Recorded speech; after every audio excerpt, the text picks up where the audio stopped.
The moment I step into my house, a gut-wrenching feeling slams into me. Something's off. The hallway is dark, even though Chloe usually leaves the lights on.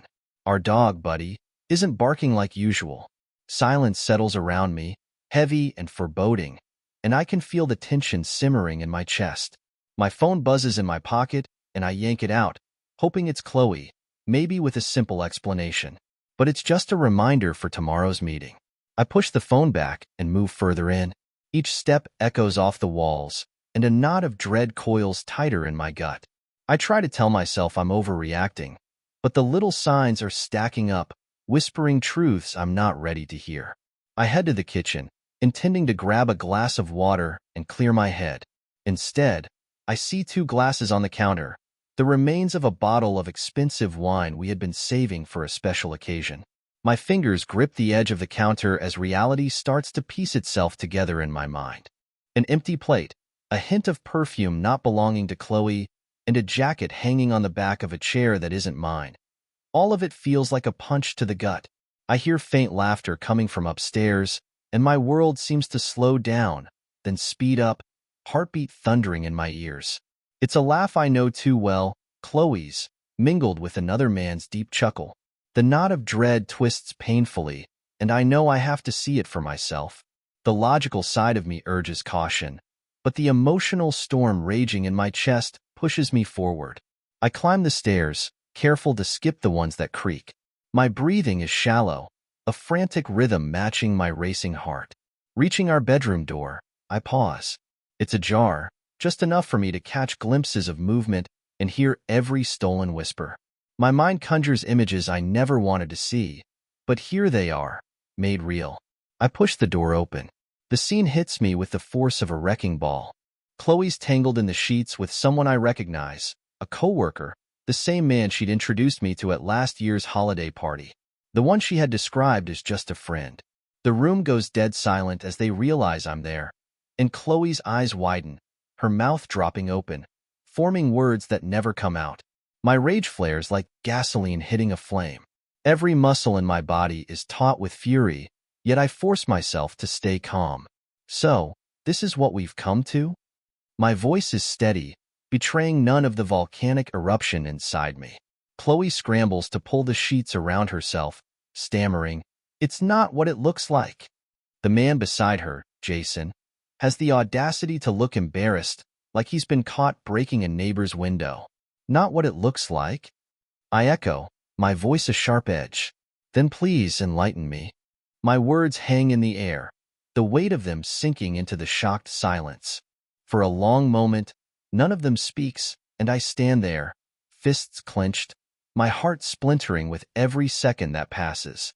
Chloe's face is a mess of emotions, fear, guilt, and something else I can't quite name.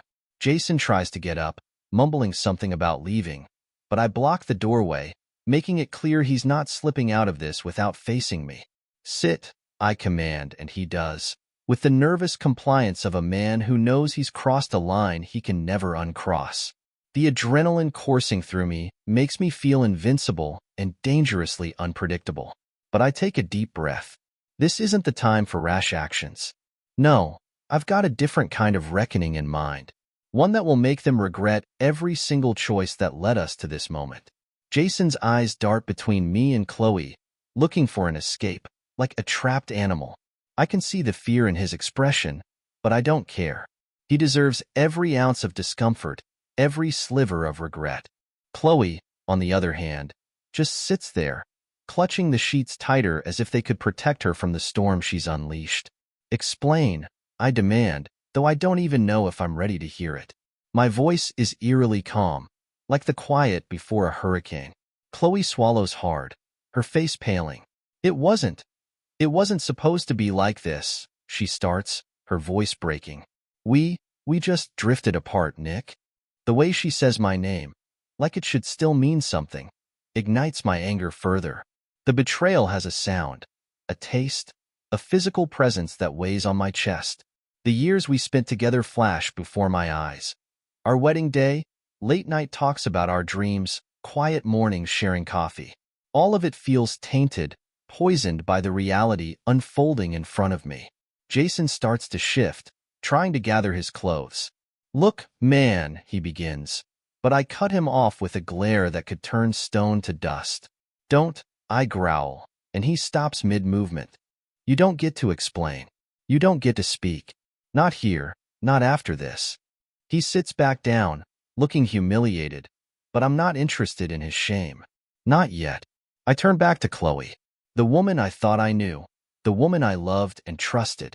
I want to ask her how long this has been going on, but I'm not sure I can handle the answer. Instead, I stare at her, searching for any sign of the person I once cherished.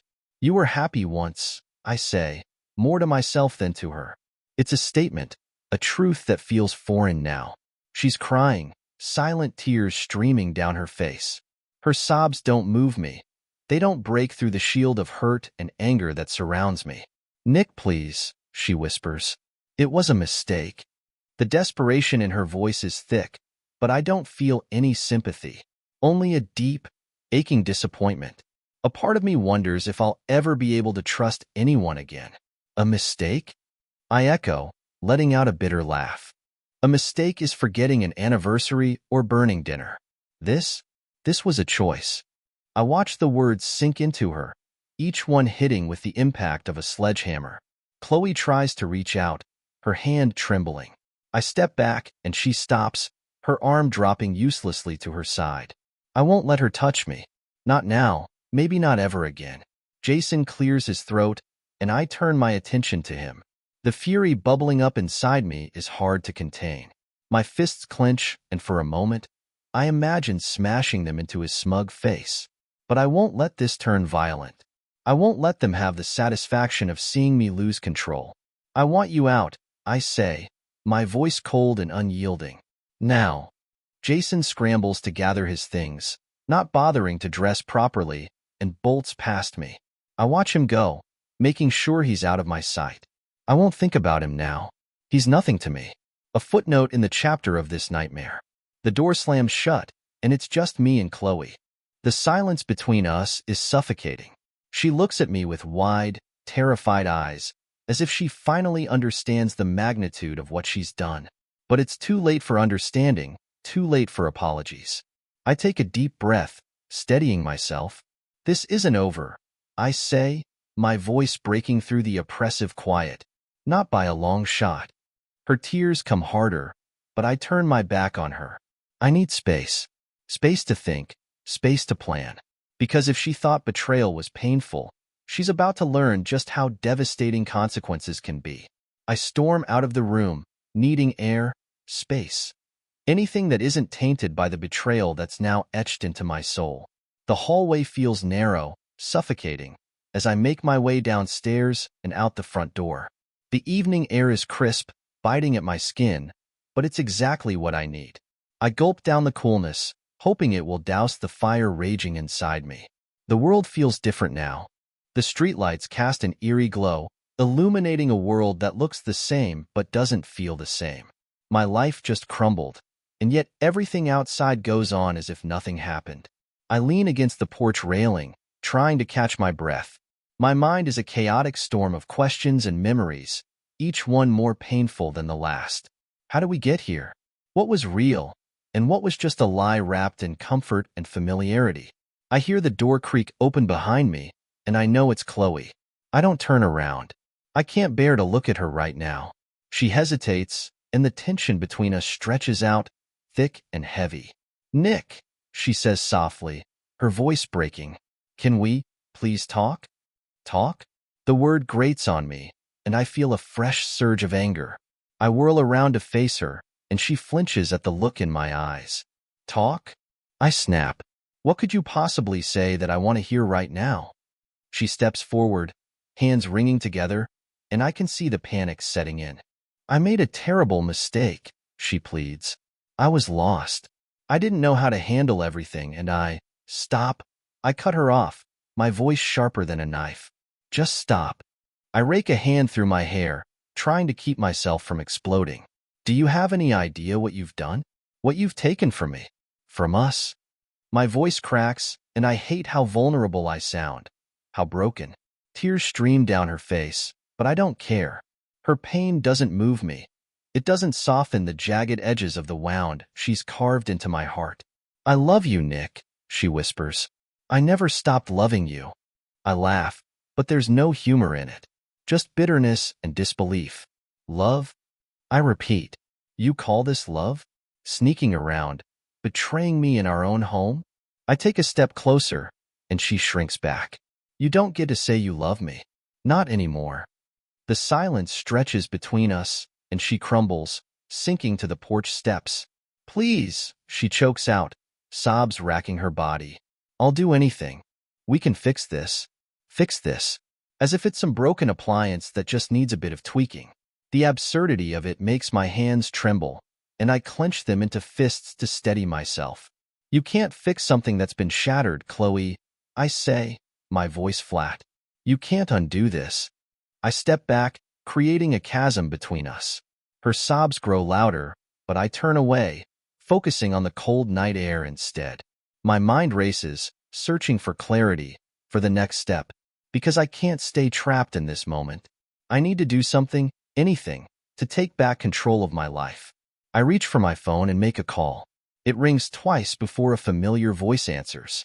Hey, Nick, says Alex, my best friend. His voice is warm, comforting, like an anchor I desperately need. Alex, I manage to say, trying to keep the tremor out of my voice. I need a favor. He senses the urgency, the pain, even though I haven't said anything else.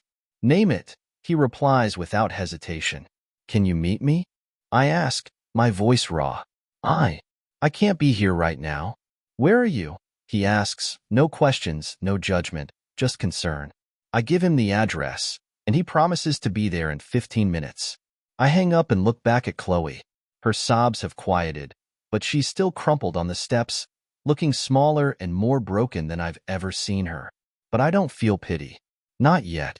I turn away from her and walk down the driveway, each step feeling like a fracture in the life I thought I had.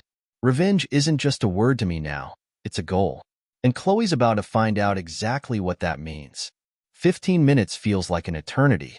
I pace back and forth in the driveway, my mind a whirlwind of pain and anger. Each breath I take feels heavier than the last, and I'm not sure how much longer I can keep it together. My phone vibrates, snapping me out of my spiral, and I see a text from Alex. Here. I look up to see his old black pickup truck rolling to a stop at the curb. He jumps out, his eyes wide with concern as he takes in my disheveled state. Alex is the kind of friend who never pries, but he's always ready to pick up the pieces when everything falls apart. And right now, I'm just a pile of broken shards. Nick, he says, his voice gentle but urgent. What happened? I open my mouth to speak, but the words don't come. Instead, I feel a lump forming in my throat. Damn it, I don't want to break down. Not here, not now. But Alex steps forward and pulls me into a hug, and that's all it takes.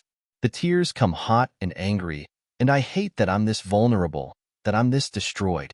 She cheated. I choke out, my voice barely above a whisper. Chloe, she was with someone else?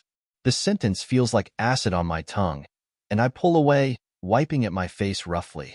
I walked in on them, Alex. In our bed. His expression darkens, his jaw tightening. Alex has always been protective, especially when it comes to me. That son of a bitch, he mutters, his fists clenching. Who was it? Jason. Her coworker. I spit the name out, feeling the bile rise in my throat. I don't want to talk about him. I need to get out of here. Alex nods, understanding without me having to explain. Get in the truck, he says, opening the passenger door. We'll figure something out. I climb into the seat, the cold leather a welcome distraction from the firestorm in my chest. Alex starts the engine, and we drive off, leaving my house and Chloe behind. The streetlights blur past as we speed down the empty roads, and I feel like I'm leaving a part of myself back there, something I'll never get back. We don't speak for a while, the silence heavy but not uncomfortable. It's what I need. Space to process, to breathe, to figure out how I'm going to piece my life back together. Finally, Alex breaks the quiet. You want to stay at my place? He asks. I've got the spare room, and it's yours for as long as you need. I nod, grateful but still feeling numb. Yeah, thanks, I reply, though the word feels insufficient.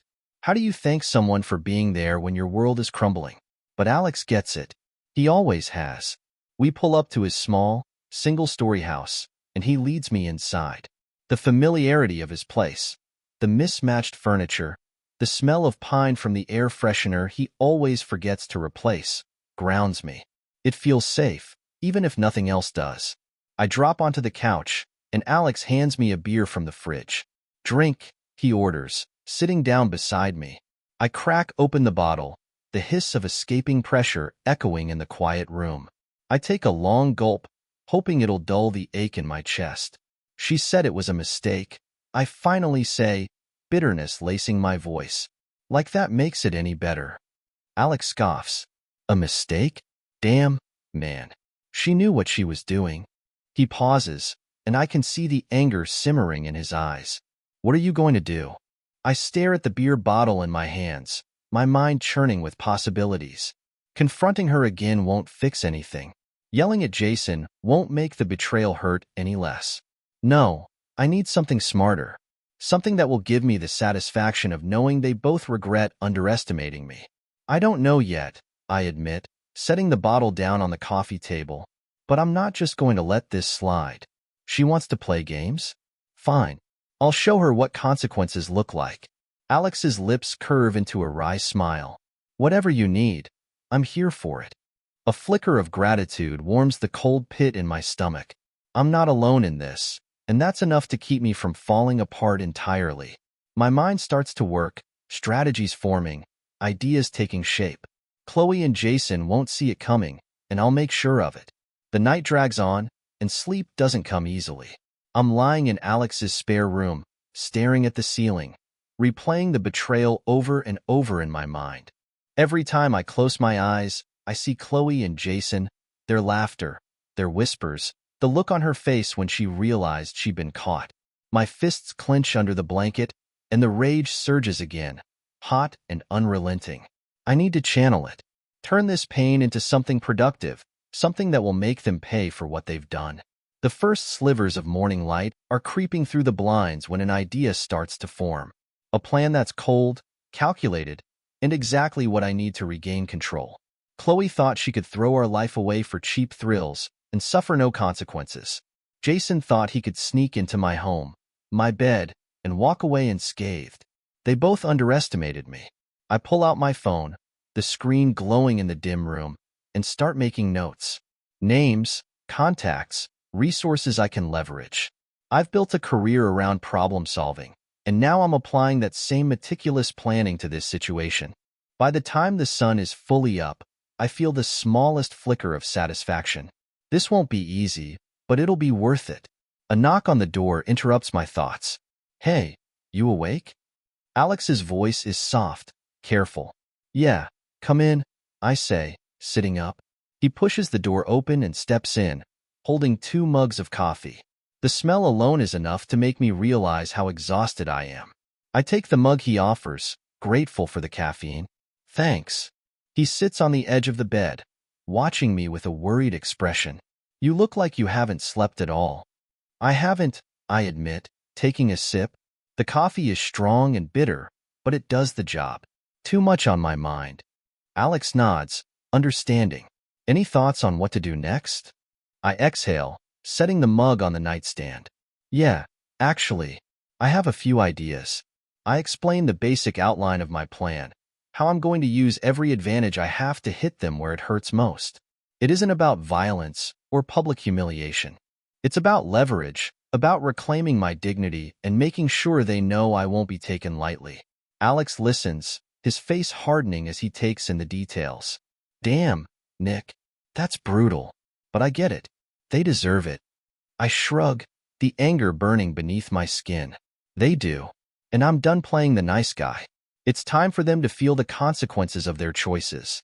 We sit in silence for a moment, both of us processing the reality of what's about to come. Then Alex stands, clapping a hand on my shoulder. Whatever you need, man. I'm with you. The loyalty in his eyes strengthens my resolve. I'll need a couple of favors, I say, feeling a grim determination settle over me. And maybe some backup, just in case things get messy. He grins, a fierce glint in his eye. Messy is my specialty. I chuckle, the first real laugh I've managed since last night.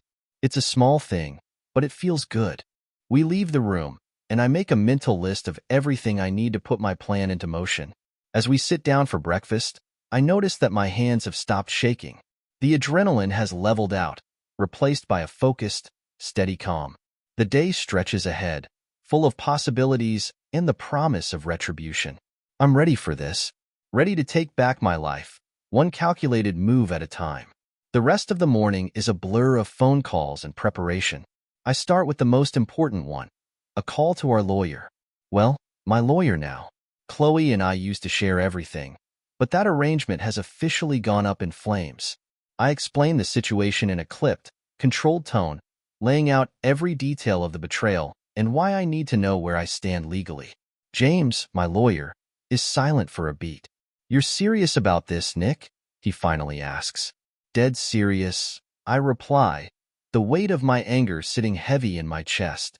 I'm not going to be blindsided any more than I already have. "Okay," James says, his tone shifting to business mode. "First, we'll need to start gathering financial records. You want to know what assets are joint, what's individually yours, and if there's any hidden money she might be stashing away. Have you noticed anything strange about your accounts?" I think back to the last few months, remembering the subtle changes, the small things I brushed off as unimportant. Chloe's new outfits, the fancy dinners she claimed were for work, the sudden need for girls' trips that seemed more extravagant than necessary. "Yeah," I say slowly. "There are some things that didn't add up. I'll start pulling bank statements." James makes a few more suggestions, and by the end of the call, I have a checklist of steps to secure myself financially. It's not about being vindictive, I remind myself. It's about making sure she doesn't get to take any more from me than she already has. As we hang up, I feel a small sense of relief. At least one thing is under control. Next, I call a tech-savvy friend named Kevin. If I'm going to expose Chloe and Jason, I need more than just my word. I need evidence. Kevin picks up on the first ring, sounding groggy. "Nick, man, it's early," he complains, but I can hear the worry in his voice. "What's going on?" I fill him in, and by the time I'm done, he's fully awake. "Damn," he says, letting out a low whistle. "I'm sorry, dude. That's brutal. But I'm in. What do you need?" "I need to access some messages," I tell him. "Texts, emails, anything that proves what they did. Can you help with that?" Kevin doesn't hesitate. "Yeah, I can do that. It'll take some time, though. I'll come by later today, and we can figure out the logistics." I thank him, and as I hang up, I feel a flicker of hope. I'm not alone in this fight. My friends are rallying around me, and that's enough to make me feel like I can do this. Like I can come out on the other side, even if I don't know what that looks like yet. Alex has been in the background, listening to my calls, and he raises an eyebrow when I finally put my phone down. "You're not messing around, are you?" "No," I say, a hard edge to my voice. "They wanted to destroy what we had? Fine, but I'm making sure they know just how badly they screwed up." He nods, respect flashing in his eyes. "So what's next?" I hesitate, my mind turning over the options. Chloe will be expecting some kind of reaction from me. Maybe apologies, maybe anger. But I won't give her the satisfaction of seeing me unhinged. No, I'll keep my cool, make my moves carefully. We wait, I finally say. I need to know what Kevin finds. And in the meantime, I start digging. Alex gives me a lopsided grin. "Sounds like a plan. Let's make sure she regrets this." I nod, my resolve hardening. This isn't just about revenge anymore. It's about reclaiming my power, my dignity. Chloe thought she could play with fire and not get burned. But she's about to learn that I'm no one's fool. By the time Kevin arrives, the day has slipped into afternoon, and I'm running on caffeine and pure adrenaline. He shows up with a backpack slung over his shoulder, his glasses sliding down his nose. He's always been the tech genius of our group, and today, I'm grateful to have him on my side. "All right," Kevin says, dropping his bag onto Alex's kitchen table. "Let's get to work." We gather around, Alex leaning against the counter, watching as Kevin unpacks his equipment. It feels almost surreal, like we're planning a heist or something out of a spy movie. But this is real. The stakes are my life, my future, and I'm not about to leave anything to chance. First thing, Kevin says, plugging his laptop in, I need access to Chloe's phone, or at least her accounts. Do you know her passwords? I shake my head, frustration simmering. No, she's always kept them private. Kevin doesn't seem fazed. That's fine. There are ways around that. Do you know if she's got her phone backed up to the cloud? I pause, thinking. Chloe was always paranoid about losing photos and messages. Yeah, she backs everything up. She mentioned it a few times when she got a new phone. Kevin's face lights up. Perfect. If we can get into her cloud account, we'll have access to whatever's saved there. Messages, photos, even deleted stuff if we're lucky. I watch as he types rapidly, his fingers flying over the keyboard. The minutes drag on, and I can feel the tension mounting in the room. Alex keeps glancing at me, his jaw tight, as if he's bracing for whatever bombshells Kevin might uncover. I'm doing the same, my stomach twisting in anticipation. Finally, Kevin lets out a triumphant sound. I'm in, he says, and my heart jumps into my throat. He starts scrolling through folders, and I step closer, my eyes locked on the screen. There are dozens of text threads, some with familiar names, others that make my pulse quicken. And then he clicks on a conversation with Jason. The messages are explicit, detailed, painful. Every word feels like a dagger, each one slicing deeper than the last. I can see exactly when it started, how it escalated. The little lies Chloe told to sneak away and be with him. They mocked me, joked about how clueless I was, how easy it was to deceive me. My hands tremble, and I clench them into fists, trying to hold back the tidal wave of rage. Alex puts a hand on my shoulder, steadying me. Breathe, man, he says softly. We're here. You're not alone. I grit my teeth, forcing myself to calm down. Keep going, I tell Kevin, my voice hoarse. Kevin nods, scrolling through the messages, pausing on photos they shared. The level of betrayal is deeper than I could have imagined, and it takes everything in me to keep my emotions from boiling over. But then, something catches my attention. A message from Jason, sent just days ago. Once we get this deal closed, we'll have everything we need. He won't even see it coming. My blood runs cold. What deal? I ask, leaning in. Kevin's brows knit together, and he scrolls further. There are mentions of a contract, something about investments, and it dawns on me that this isn't just a personal betrayal. It's financial. They've been scheming to take more than just my heart. They want my assets, my future. Looks like they were planning to screw you over in more ways than one, Kevin says grimly. I swallow hard, the rage hardening into something colder, more dangerous. They think they're clever, I mutter. But now, I've got the upper hand. Kevin pulls back, looking at me. What are you thinking? I exhale slowly, my mind whirring with possibilities. I'm thinking it's time to turn the tables. If they want to play games with my life, I'll make sure they lose everything. Alex's grin turns sharp. Now you're talking. The pieces of my plan start to fall into place, each one more satisfying than the last. I have the evidence, I have the motivation, and I have the support of people who actually care about me. Chloe and Jason thought they could manipulate me, but they forgot one crucial thing. I'm a fighter, and I won't go down without a battle. I lean back in the chair, the weight of the evidence sitting heavy in the room. My mind races, trying to piece together the best way to strike. I won't be the wounded husband licking his wounds in silence. No, I'll be the architect of their downfall, carefully dismantling every advantage they think they have. Kevin watches me, waiting for direction. What's the next move? He asks, his voice steady but curious. I consider it for a moment. First, we secure the evidence, I say, gesturing to his laptop. We need multiple backups. Copies hidden in places they'll never think to look. Kevin nods, understanding the gravity of what we're dealing with. Got it. I'll create encrypted copies and stash them on different drives. Just give me a few hours. I turn to Alex, who's been uncharacteristically quiet, his eyes steely. I'm going to need you too, I tell him. This isn't just about catching them. It's about making sure they have no way to retaliate. I need to know everything Jason's been up to. His finances, his work connections. He's hiding something big, and I want to know what. Alex's expression hardens with resolve. I'll start digging. My cousin works in corporate security. He owes me a favor, so I'll see what he can find on Jason's business dealings. Good, I reply, feeling the first stirrings of hope. This isn't just about revenge anymore. It's about protecting myself from whatever storm they plan to bring. If they thought I was weak, they're about to learn the price of underestimation.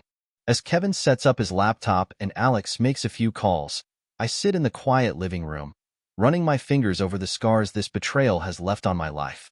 I'm tired, so damn tired, but the anger keeps me upright, keeps me from collapsing under the weight of it all. It's almost noon when Kevin calls out from the kitchen. Hey, Nick, I've got something you need to hear. I stand up and walk over, my stomach churning with anticipation. He's replaying a voice message he found buried in Chloe's cloud storage, one I hadn't expected. Jason's voice is clear, dripping with arrogance. Don't worry about him, Chloe. Once the investment goes through, and he signs over his half, it'll be over. He'll be out of the picture for good. Trust me. The words hit me like a sledgehammer. They've been planning this for a while, biding their time until they could strike. It's more than just betrayal. It's a full-blown conspiracy. They wanted to ruin me, to strip me of everything I've built. Alex comes back into the room, having finished his call. What is it? He asks, sensing the tension. I fill him in on the voice message, and his jaw tightens. Bastards, he mutters. They really thought they could outmaneuver you. But now, I have a weapon. Knowledge. Evidence. And a small, wicked part of me can't wait to watch their plans implode. Kevin speaks up, a glint of mischief in his eyes. So, what's the play? You want to expose them publicly? Make a scene? I shake my head, a cold smile forming. No, I want them to feel cornered, to know they have no escape. We'll do this strategically. Hit them where it hurts the most. Alex leans forward, intrigued. And how do you plan to do that? I pause, the idea crystallizing in my mind. We'll start with Jason's reputation, I say. If he's tied to any dirty deals or illegal activity, we'll make sure it surfaces. And as for Chloe, I want her to realize that the safety net she thought she had is gone. Financially, emotionally, she's about to lose everything. Kevin grins. I like it. A slow burn. My hands stop trembling. This is the power I've been missing. The control I need to take back my life. Chloe and Jason lit the fire, but I'm about to turn it into an inferno they can't escape. The next few days are a whirlwind of preparation and strategy. Kevin works tirelessly, ensuring that every piece of evidence we have is secure and backed up. He even sets up an automated release system. If anything happens to me, the files will automatically get sent to key players. Chloe's workplace, Jason's corporate board, even a few media outlets that would have a field day with the story. Meanwhile, Alex is digging into Jason's past with his cousin's help. Each day, he updates me on new discoveries, and they paint a picture of a man who's far from squeaky clean. Jason's business ventures are riddled with shady dealings, offshore accounts, and suspicious transactions. It's exactly the kind of leverage I need. It's a warm Friday afternoon when Alex bursts into the house, a stack of documents clutched in his hands. His excitement is palpable. Nick, you're not going to believe this, he says, practically shoving the papers at me. I take them, my eyes scanning over the details. My heart pounds as I read about a deal Jason made last year, one that violated several federal regulations. If exposed, he could face criminal charges, not to mention the complete destruction of his career. This is bigger than I imagined, and the possibilities race through my mind. We've got him, I say, a grin breaking through my hardened expression. This is exactly what we need. Alex leans back, his smile just as fierce. So, what's next? How do we use this? I think it over, the gears in my mind turning. We'll give him a chance to do the right thing, I decide. But if he doesn't, we make sure everyone knows who he really is. The thought is intoxicating, the idea of turning Jason's smug confidence into desperate panic. But it's not just about him, it's about Chloe too. She doesn't get to walk away unscathed. I sit down at Alex's dining room table and start drafting an anonymous email. I lay out Jason's misdeeds, attaching a few damning pieces of evidence, enough to scare him, to make him realize just how screwed he is. When I'm done, I read it over, every word laced with the promise of consequences. We send this to him first, I say. Give him a taste of what's coming. Kevin nods, impressed. And Chloe? I grit my teeth, thinking about how she betrayed everything we built. I've got something different in mind for her, I say. She thinks she's smart, that she's one. But I'm about to show her how wrong she is. Alex watches me, a hint of concern in his eyes. You sure you're okay? He asks. This could get ugly. I look at him, and for the first time in days, I feel a sliver of peace. I'm not okay, I admit, but I will be, once this is over. That evening, as the sun dips below the horizon, I sit in my car, parked a block away from our house.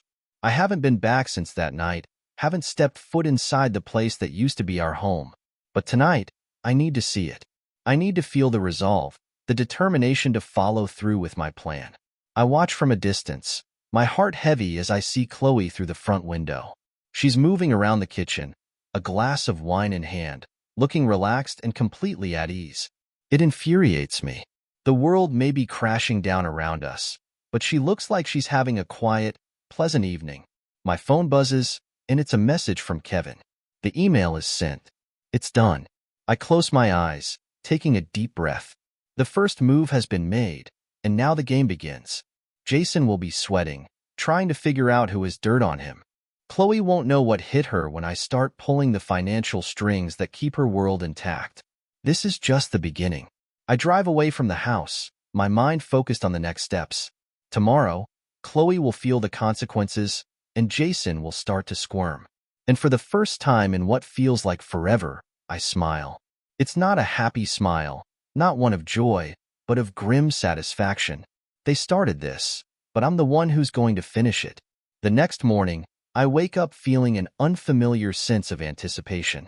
Today, the first domino will fall. I spend most of the day pacing around Alex's house, my nerves on edge. Every minute feels like an hour, and I'm too restless to sit still. By midday, I get a call from Kevin, and I pick up on the first ring. Nick, he says, his voice full of excitement. Jason just tried calling Chloe. Like 6 times in a row. I've been monitoring her cloud account, and he left some pretty frantic voicemails. I think he's panicking. I feel a grim satisfaction hearing that. Good, I reply. Exactly what I wanted. Kevin laughs. I don't think he expected anyone to have dirt on him. He's trying to figure out who's behind it. Let him scramble, I say. It'll only make him more desperate. But there's more to do, and I'm not about to leave any loose ends. I call my bank, starting the process of untangling our finances. Chloe and I have a joint account, but I know exactly how to make sure she's left with as little as possible. By the end of the day, I've set up protections for my assets, ensuring that she won't have access to anything that matters. It's not petty. It's about survival. She wanted to destroy my life, and I'm not going to make it easy for her. That evening, I'm in the middle of drafting more plans when Alex walks in, holding his phone with a look of concern. Chloe just called me, he says. She sounded off. Asked if you were with me. I clench my jaw. What did you tell her? That I hadn't seen you since everything happened. She's worried, Nick. Said she tried calling you, but you're not picking up. I stare at my own phone, seeing the missed calls from her number. I don't want to hear her voice, don't want to be dragged into her excuses and pleas. But a part of me, the one that's still raw and hurting, wants to know what she'd say. Would she admit her guilt? Beg for forgiveness? Or would she try to manipulate me again? She can keep wondering. I finally say, I'm not ready to talk to her. Alex nods, but he doesn't look convinced. Just be careful, man. This whole thing is a powder keg. One wrong move, and it could blow up in your face. I take his warning seriously. I know the risks, but I'm prepared to face them. I won't let them win, I tell him, my voice steady. I've lost too much already. Later that night, I get a text from an unknown number. My heart pounds as I read it. We need to talk. Please, Nick. It's important. I don't need to guess who it's from. Chloe must be desperate if she's resorting to using a different number. I stare at the message, my emotions warring inside me. Anger, pain, confusion, but also a sick curiosity. What could she possibly have to say now? Against my better judgment, I decide to respond. Meet me at the park near our house. Tomorrow at noon. It's a risk, but one I'm willing to take. If she thinks she can spin more lies, I'll be ready for her. But if she's finally willing to admit the truth, then maybe, just maybe, I'll find some kind of closure. Either way, it's time for a confrontation. The anticipation simmers beneath my skin, a mixture of dread and the need for answers. I put my phone down, staring out the window into the darkness. Tomorrow, I face Chloe. Tomorrow, the war comes to her doorstep. The next day comes with an oppressive heat, the sun blazing down from a cloudless sky. I get to the park early, my heart pounding as I sit on a bench in the shade. The park feels almost surreal, too bright and cheerful for what's about to happen. Kids are playing on the swings, couples are walking their dogs, and the world seems blissfully unaware of the storm brewing inside me. I'm clutching my phone so hard my knuckles are white. Every part of me feels tense, ready to snap at the slightest provocation. I hear footsteps approaching and look up to see Chloe. She's wearing a simple dress, her hair pulled back, but there's a weariness to her that I've never seen before.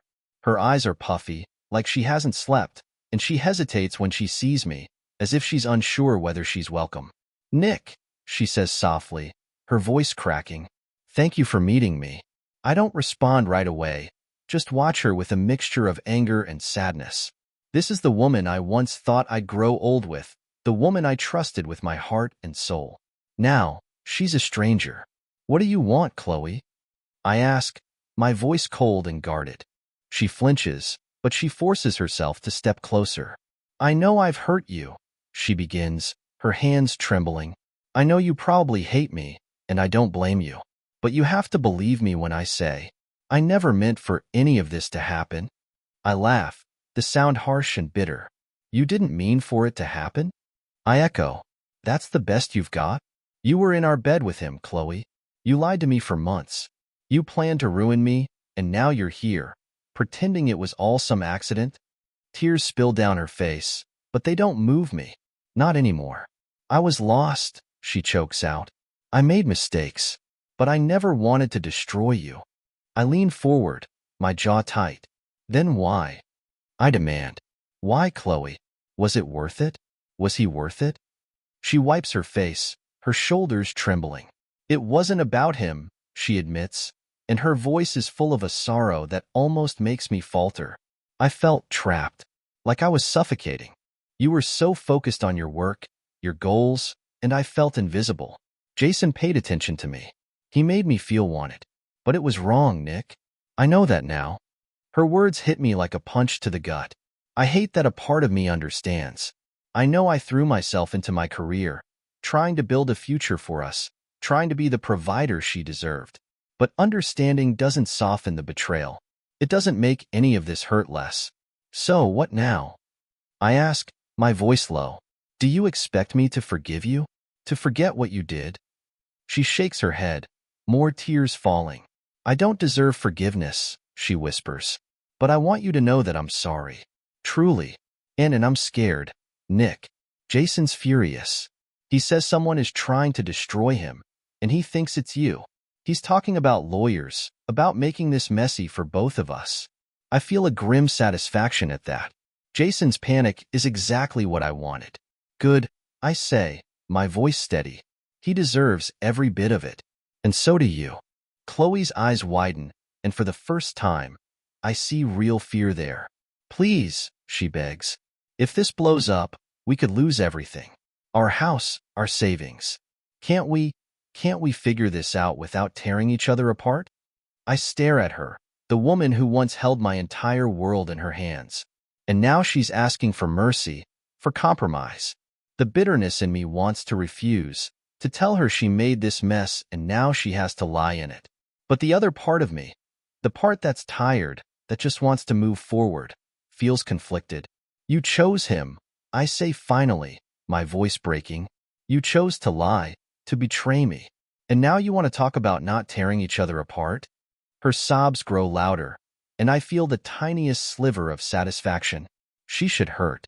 She should feel the consequences. But I can't ignore the reality. If Jason decides to drag us through a legal battle, it could ruin everything I've worked for. The war I've started has consequences, and now I have to decide how far I'm willing to go. Chloe stands there, her body racked with sobs, and for a moment, the vulnerability in her face makes me hesitate. This whole situation is a nightmare, one I wouldn't wish on my worst enemy. But I have to remind myself, she brought this on herself. Still, her words echo in my head. We could lose everything. It's a reality I have to face. My revenge has consequences, not just for Chloe and Jason, but for me too. The house we built, the financial security I've worked tirelessly to achieve, all of it could be jeopardized. The anger still simmers under my skin, but I take a deep breath, trying to push past it. What exactly are you asking for, Chloe? I say, my voice more measured now. Do you think we can just pretend this didn't happen? Do you think we can fix this? She looks up at me, her eyes pleading. I don't know, she whispers. But I know that if Jason retaliates, it could ruin us both. We've already lost so much. I don't want to lose everything. I feel the weight of her words, and a heavy silence settles between us. It's not just about revenge or justice anymore. It's about survival. About making sure I don't destroy myself in the process of making them pay. But the thought of giving Jason an inch, of letting him think he has any control, makes my blood boil. I exhale slowly. I need time to think. I tell her, I'm not making any promises, but I'll consider what you've said. Chloe wipes her face, looking relieved, and I can't decide if it makes me angrier or if I'm just exhausted. Thank you, she murmurs, for at least hearing me out. I turn away, unable to look at her any longer. Don't thank me yet, I say, my voice flat. This isn't over. Not by a long shot. I spend the rest of the day in a daze, wrestling with the conflicting emotions tearing me apart. Alex tries to get me to eat something, but I can't stomach it. My mind keeps replaying Chloe's words, the fear in her voice. I wanted her to hurt, but I never imagined it would lead to this. That evening, Kevin calls again, and his tone is urgent. Nick, we've got a problem. My heart skips a beat. What now? I ask, bracing for the worst. Jason's making moves, Kevin says. He's contacted his lawyers, and they're looking into your assets. I think he's trying to figure out how much damage he can do if he goes after you. He's not backing down. I close my eyes, the frustration bubbling over. I knew this was a risk, but hearing it out loud makes it real. Jason isn't just going to sit back and let me expose him. He's preparing for a fight, one that could ruin us both. Then we hit back harder, I say, but the conviction in my voice feels shaky. Kevin hesitates, sensing my doubt. Are you sure? He asks. This could escalate fast. Maybe you should consider an alternative, something that doesn't involve total destruction. His words sting, because deep down, I know he's right. I'm at a crossroads, and I have to make a choice. Continue down this path of retribution or find a way to cut my losses and move forward. But can I let go of the anger, the need to make them pay? I'll think about it, I say, feeling the weight of the decision pressing down on me. Thanks, Kevin. Anytime, man, he replies. Just remember, you're not alone in this. I hang up and lean back against the wall, feeling more conflicted than ever. The desire for revenge burns hot, but the fear of losing everything keeps me grounded. The war I started is spiraling out of control, and I have to decide if it's worth risking everything to see it through. The night stretches long and sleepless, and I know that tomorrow, I'll have to make the hardest choice of my life. Morning comes far too quickly, bringing with it a suffocating weight of uncertainty. The light filters through the blinds, but it does nothing to dispel the shadows of my thoughts. I lie in bed, staring at the ceiling, running through every possible outcome of this mess I've created. The path of revenge is tempting, but the consequences loom large, threatening to pull me under. My phone buzzes on the nightstand, and I grab it, half hoping it's some good news. Instead, it's another message from Chloe. Please, Nick, we need to find a way out of this. Call me. I shove the phone away, but her words echo in my mind. We need to find a way out. It feels like an admission of defeat, but I wonder if there's a middle ground, some way to secure myself without dragging us all through the mud. Alex finds me in the kitchen, nursing a cup of coffee that's gone cold. He's dressed in his usual worn-out jeans and t-shirt, but his face is serious. "You look like you haven't slept at all," he says, dropping into the chair across from me. "I didn't," I admit, rubbing my temples. "I've been thinking." He studies me for a moment, his eyes searching. "About what?" I sigh, feeling the tension coil tighter. "About whether this is all worth it. The revenge, the fighting. It could destroy everything I've worked for, and for what? To see them suffer?" Alex leans forward, his elbows on the table. "It's not just about revenge, Nick. It's about justice. About making sure they know they can't walk all over you." "But at what cost?" I shoot back, my voice rising. "What if I end up ruining myself in the process? What if I lose everything trying to make them pay?" The room falls silent, the only sound the faint hum of the refrigerator. Alex looks at me, a flicker of sympathy crossing his face. "So, what are you thinking?" I run a hand through my hair, exhausted and desperate for clarity. "I'm thinking, maybe there's another way. One that protects me without dragging this out into an all-out war." Alex's brow furrows. "You mean, negotiate? With them?" The idea makes me feel sick, but I nod. "Yeah, if I can secure my assets, make sure they can't come after me, maybe I can walk away from this. Start over. Heal." Alex sits back, considering my words. "It's a risk. They could use any sign of weakness against you." "I know," I reply. "But what's the alternative? Destroy everything, burn it all down, and be left with nothing but ashes?" He doesn't answer right away, but I can see the conflict in his eyes. Finally, he lets out a sigh. "If you're serious about this, I'll support you. But you have to be smart. No trust, no giving them any advantage." "Agreed," I say, feeling a shred of relief that he's on my side. "I'll set some conditions, make sure I'm protected. But first, I have to face them. Both of them." I make the call later that afternoon, my heart pounding in my chest. Chloe picks up on the first ring, and her voice is laced with hope.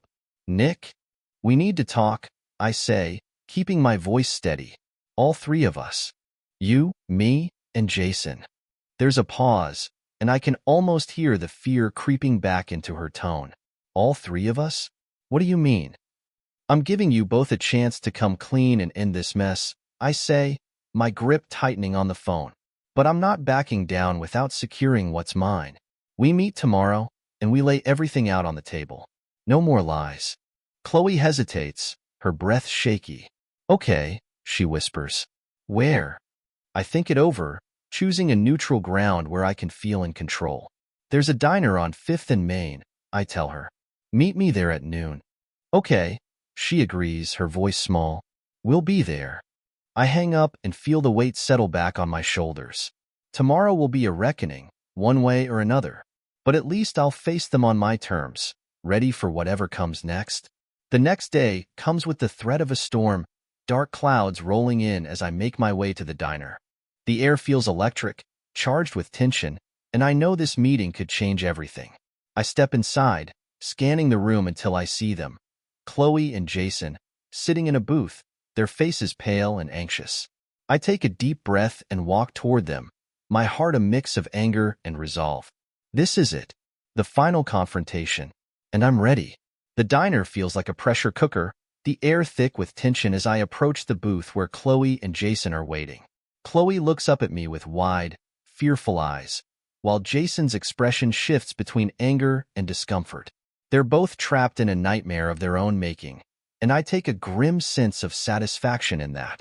I slide into the seat across from them, forcing myself to remain calm, collected. This is my moment to take control, to show them I'm not the broken man they expected me to be.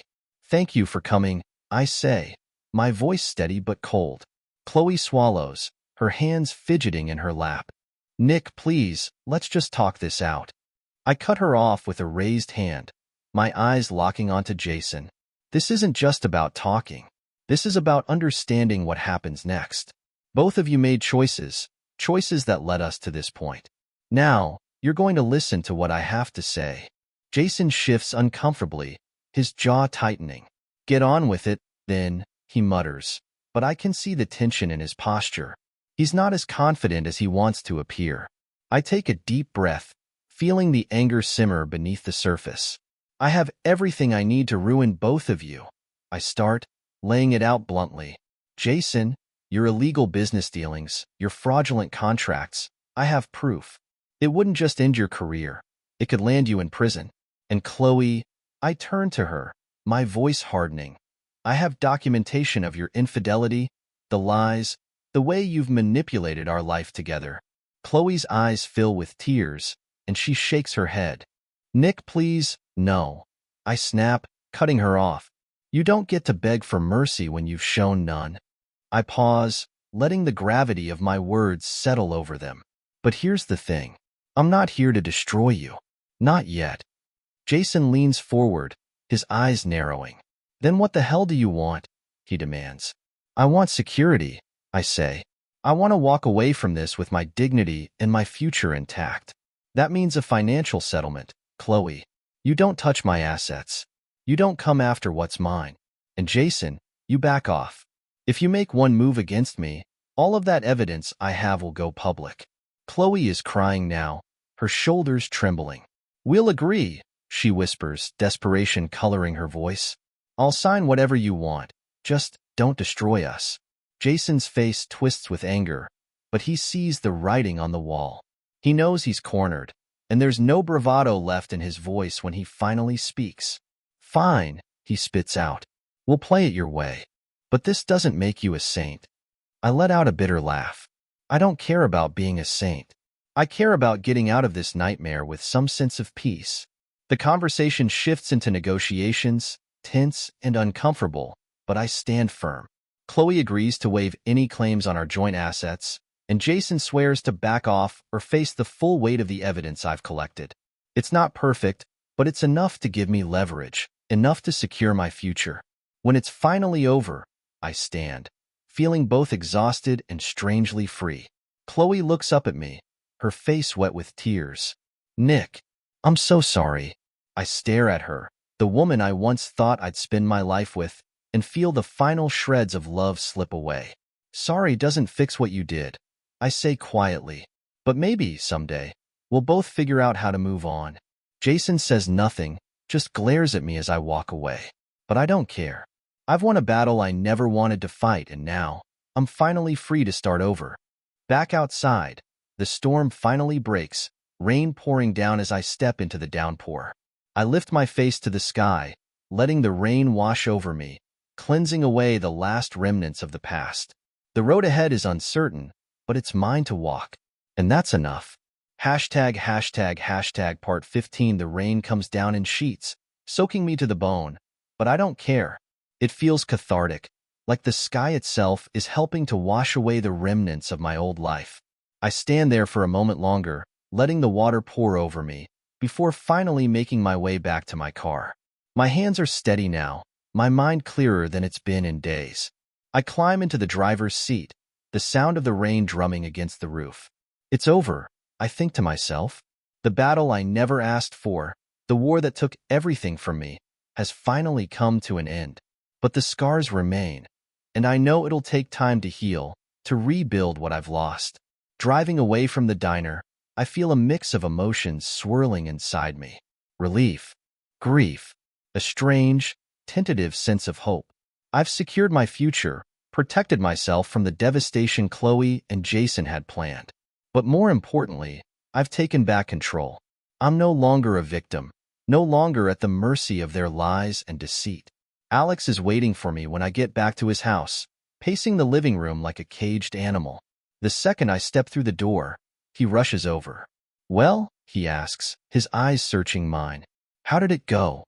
I set my keys on the table, exhaling a long, tired breath. It's done, I say. They agreed to my terms. Chloe won't touch my assets, and Jason will back off. I made sure of it. He studies me for a moment, then pulls me into a hug. Damn, man. I'm glad you made it through this. I close my eyes, feeling the weight of his support. Me too, I whisper, but I couldn't have done it without you. He pulls back, giving me a small, genuine smile. Anytime, Nick. You know that. The days that follow are a blur of tying up loose ends. I finalize the legal agreements, ensuring that Chloe can't make any claims against me. Jason keeps his distance, and Kevin stays on standby, ready to release the evidence if needed. The storm clouds are still there, but they're distant now, no longer looming over my head. One evening, as the sun sets in a blaze of orange and red, I find myself sitting on a park bench, the same one where I met Chloe and Jason. The world feels different now, lighter. The betrayal still hurts, but the sharp edges have dulled, and I'm beginning to see a way forward. I take out my phone, hesitating before sending a message to Alex, thinking about taking a trip. Clear my head. Wanna come? His reply is immediate. Hell yes. Let's make it an adventure. I smile, feeling a flicker of excitement. It's time to move on, to let go of the anger and start living again. The road ahead is mine, full of possibilities and hope, and I'm ready to see where it takes me. As the first stars appear in the sky, I stand and walk away from the park, my heart lighter than it's been in a long time. I'm not defined by what happened to me. I'm not broken. I'm free, and for the first time in what feels like forever, I'm looking forward to the future. Have you ever faced a betrayal that changed your life? How did you find the strength to move on? Share your story below, and if you enjoyed this journey, don't forget to like, comment, and subscribe for more gripping tales.